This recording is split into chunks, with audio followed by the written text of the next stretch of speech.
Hola, ¿qué tal chicos y chicas Python? Bienvenidos a esta nueva clase de Python. El día de hoy vamos a ver tipos de datos en Python. Para tener nociones y conocimiento de Python en general, aunque sean las bases, necesitamos pasar por terminología, tipos de datos, buenas prácticas de programación y acciones. Todas ellas las iremos cubriendo poco a poco durante el curso, sobre todo la terminología, porque van a haber términos como funciones, clases, estructuras, statements, diferentes tipos de vocabulario que tenemos que ir aprendiendo, pero lo vamos aprendiendo a medida de ir viendo temas en este curso para que podamos nosotros comunicarnos con otros programadores de forma sencilla y fluida, para que todos hablemos el mismo idioma. Los tipos de datos son como nosotros almacenamos los datos dentro de nuestro lenguaje de programación. Las acciones son todas aquellas funciones, objetos o clases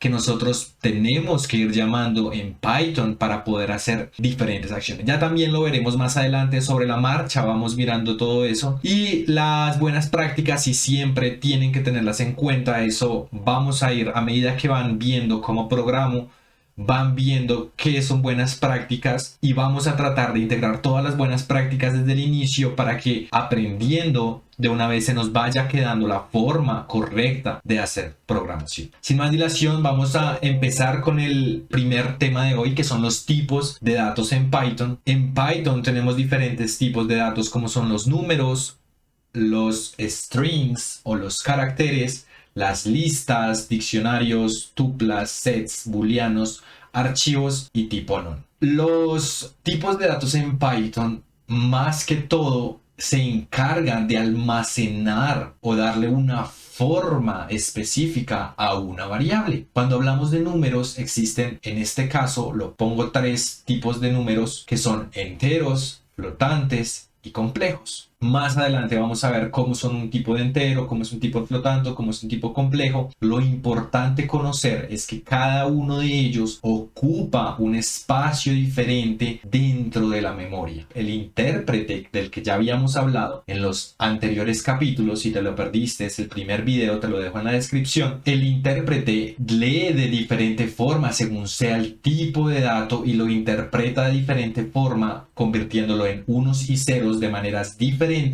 según sea el tipo de dato. Eso es en lo que se diferencia los tipos de datos. Y nosotros vamos a poder hacer ciertas operaciones o ciertas acciones dependiendo también del tipo de dato que nosotros tengamos dentro de Python. Estos tipos de datos que les estoy mostrando aquí en esta presentación son los principales tipos de datos en Python, porque realmente existen más tipos de datos en Python, que son los custom data types, que son como los tipos de datos customizados cuando nosotros creamos o realizamos clases dentro de Python, que lo vamos a ver, que es un tema un poco más intermedio. Y también tenemos los tipos de datos especiales, que son aquellos que nosotros podemos invocar desde lo que nosotros llamamos módulos en Python, y así poder llamar diferentes formas de almacenar datos que nos permiten hacer diferentes operaciones o acciones que son mucho más fáciles cuando se llaman a esos módulos. Entre esos están los data frames, entre otros tipos de datos que los vamos a ver también mucho más adelante. Para continuar con el tema, vámonos a nuestro REPL, que lo tenemos por aquí abierto, y vamos a poner tipos de datos. Los primeros que vamos a explorar va a ser el tipo de dato entero, que en inglés es integer, y por esa razón su diminutivo, o como se conoce dentro de Python, es int, de entero, de integer. Un ejemplo de este tipo de dato puede ser los números naturales: el 0, el 1, el 2, el 3, el 4, el 5, el 6, el 7, etc. ¿Cómo nosotros sabemos o le preguntamos a Python si realmente es un tipo de dato entero, porque acá yo estoy diciendo que esto es un tipo de dato entero, pero ¿cómo lo confirmamos en Python? Si nosotros le damos a Python acción, esto es una acción, imprímame el número 5. Si nosotros corremos esto, nos arroja en la consola el número 5. Ahora, si yo dentro de la acción de imprimir el número 5 le escribo la función tipo que me muestre el tipo de dato, imprímame el tipo de dato de 5. Entonces, si nosotros corremos esto, nos dice que pertenece a una clase entera. Por ahora, ignoremos esta palabra clase y centrémonos solo en entero. Vemos que estos números que ponemos acá, si lo hiciéramos con cada uno de esos números, pues nos va a arrojar que es un tipo entero. Ahora, si yo le doy 5 más 4 y voy a comentar esta línea, no, la voy a eliminar esta línea de código, 5 más 4 y corro esto, ¿qué pasa? No pasa absolutamente nada dentro de la consola porque nosotros aún no le hemos dicho a Python que realmente ejecute una acción. Pero si nosotros hacemos un print de estos dos números enteros, pues nos va a arrojar el resultado, ¿cierto? Ahora le voy a decir que haga el mismo print, pero que me diga cuál es el tipo de dato de la suma de estos dos números enteros.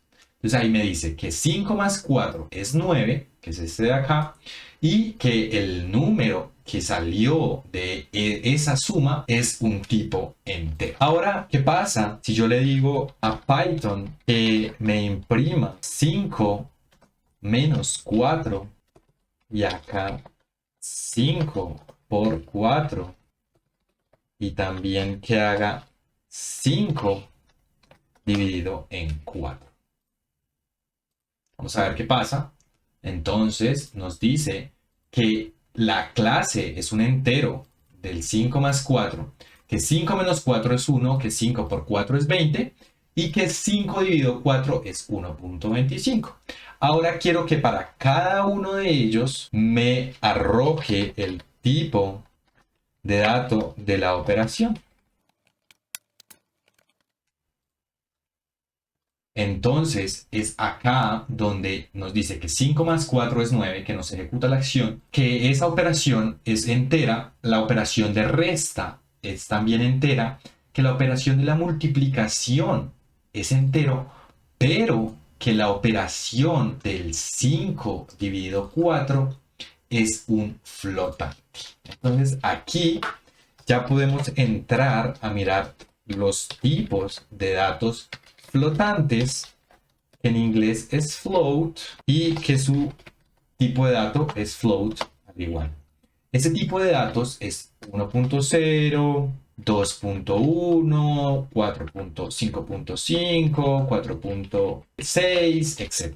Esos números que están divididos realmente por un punto son todos aquellos números flotantes. Y la diferencia entre los enteros y los flotantes, lo reitero, es cómo la máquina almacena esos números. En nuestro caso, y para no ir tan a profundidad, digamos, si nosotros quisiéramos almacenar 4.6 dentro de una variable, lo que va a hacer Python es coger este 4, lo va a transformar en unos y ceros y dentro de otro espacio de memoria me va a almacenar este 6.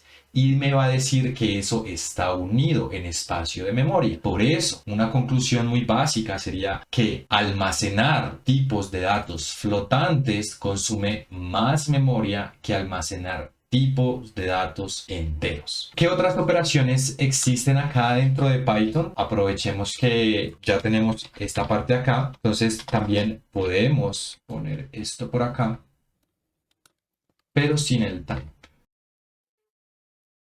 Listo. Y vamos a hacer esta operación que es la división base del 5 dividido 4. También vamos a hacer el módulo de 5 dividido 4 y vamos a hacer la potenciación de 5 elevado a 4. Si corro esto, vamos a ver que 5 más 4 es 9, 5 menos 4 es 1, 5 por 4, 20. 5 dividido 4, 1.25. La parte entera, que es esta parte de acá, obtener parte entera de la división, o la parte del piso de la división, como se le llama. Y esta la parte sobrante de 5 dividido 4. Parte que sobra de la división. Y esta es la potenciación. 5 por 5 por 5 por 5 da 625. 5 elevado a la 4. Ahora, vimos acá que el tipo de dato es flotante, que es 4.6, pero no lo comprobamos, ¿cierto? Entonces vamos a hacer esta misma parte, pero acá no le vamos a poner la suma, sino 4.6. Si yo corro esto, print, me faltó un paréntesis. ¿Por qué es importante el paréntesis dentro del print? Lo hablábamos que cuando Python estaba en versión 2.0, el print era simplemente esto, y ahora en la versión 3.0 se tiene algo así. Vamos a ponerlo por acá, versión 2.0, y acá versión 3.0, ¿cierto? Esto es porque ahora, por la notación y por lo que les decía que teníamos que aprender las diferentes acciones que puede tomar Python, Python decide que su sintaxis sea: vamos a hacer un print y vamos a colocarla dentro de un paréntesis qué acción quiero que me pinte. Entonces, dentro del paréntesis es lo que me está diciendo: oiga, dentro de esta acción, dentro de esta acción, ¿qué hago? Dentro de esta función que es print, que es una acción, dígame qué tengo que hacer. Esto por este lado. Espero les haya gustado